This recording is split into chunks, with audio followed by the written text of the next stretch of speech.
Delhi NCR में प्रदूषण के मसले पर थोड़ी देर पहले सुप्रीम कोर्ट में सुनवाई हो रही थी। अदालत ने अब साफ किया है कि एक्यूआई में लगातार गिरावट के रुख से वो संतुष्ट हैं और ग्रैप 3 और ग्रैप 2 से नीचे जाने का आदेश दिया जाएगा। सुप्रीम कोर्ट ने commission for air quality management यानी CAQM से अगली सुनवाई में एक्यूआई डेटा से जुड़ा जो पूरा उनके पास डेटा है वो सुप्रीम कोर्ट ने मांगा है। सुप्रीम कोर्ट ने यह भी कहा है कि CAQM इस दौरान शैक्षिक संस्थानों के लिए राहत पर विचार कर सकती है। कोर्ट ने कहा है कुछ छात्रों को स्कूल और आंगनबाड़ी बंद होने से मिड डे मील नहीं मिल पा रहा है। बहुत स्कूलों में ऑनलाइन सुविधा नहीं है। घर और स्कूलों में एक्यूआई में कोई खास फर्क नहीं है। सुप्रीम कोर्ट ने यह भी कहा कि CAQM को कहा है कि वो शीघ्र तय करे कि स्कूल खुलेंगे या नहीं।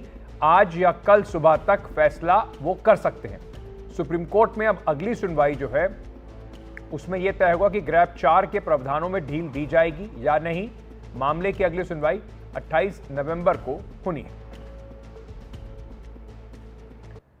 आशीष भार्गव मेरे सहयोगी इस वक्त हमारे साथ जुड़ रहे हैं। आशीष, सुप्रीम कोर्ट ने काफी सख्ती दिखाई थी, उसके बाद कुछ तेजी दिखी थी सरकार में और एजेंसीज में प्रदूषण को लेकर।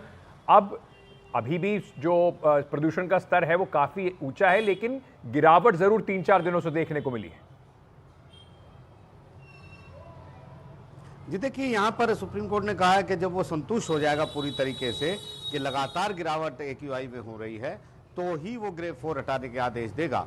अपडेटेड डेटा यानी परसों तक, जब गुरुवार को सुनवाई होगी 28 नवंबर को, तो परसों तक का डेटा यानी आज, कल और परसों जो आने वाला है बुधवार, तब तक का अपडेटेड डेटा एक्यूआई को लेकर सुप्रीम कोर्ट ने CAQM से मांगा है, वो उसे जमा कराना होगा। उसके बाद गुरुवार को जब सुनवाई होगी तो सुप्रीम कोर्ट तय करेगा कि लगातार गिरावट अगर हो रही है तो वो ग्रेप 4 हटाकर ग्रेप 3 या 2 लगाने के आदेश जारी कर सकता है, क्योंकि सुप्रीम कोर्ट ने ही अभी आदेश दिया हुआ है कि ग्रेप 4 को हटाया नहीं जा सकता उसके आदेशों तक।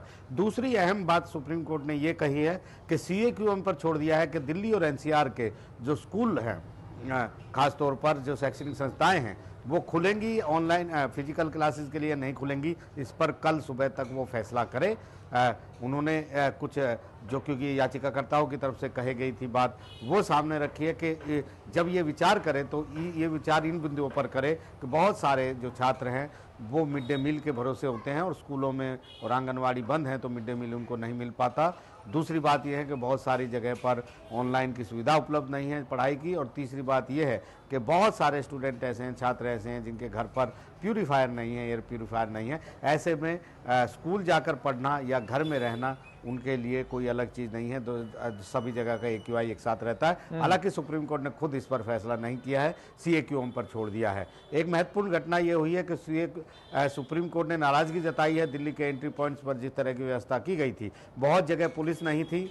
सुप्रीम कोर्ट ने कहा कि जो प्राधिकरण है वो पूरी तरह आदेशों का पालन करने में असफल रहा है और ऐसे में CAQM जो है प्राधिकरण के अधिकारी हैं जिन्होंने आदेशों का उल्लंघन किया सुप्रीम कोर्ट के, जबकि कहा गया था कि चेक पोस्ट हों सभी पर, पुलिस सभी पर हों, वॉलंटियर सभी पर हों, अफसर सभी पर हों, ट्रैकिंग हो, ट्रकों की चेकिंग हो, वो नहीं किया गया। इसलिए वो सेक्शन 14 के तहत उन पर कार्रवाई शुरू करे, ये CAQM को कहा है। और 28 नवंबर को एक अहम सुनवाई इस पूरे मुद्दे पर होगी। और जो कंस्ट्रक्शन वर्कर हैं, जो निर्माण कार्य में मजदूर लगे हैं, क्योंकि कंस्ट्रक्शन बंद है, उनको भी कंस्ट्रक्शन सेस से जो सरकार के पास आता है कंस्ट्रक्शन को लेकर, जहाँ भी निर्माण कार्य होते हैं, सेस से के पैसे से उन मजदूरों को अलाउंस देने के सुप्रीम कोर्ट ने तुरंत आदेश दिए हैं। तो काफ़ी बड़ा मसला है और अब 28 तारीख को एक अहम सुनवाई इस मुद्दे पर होगी। जी,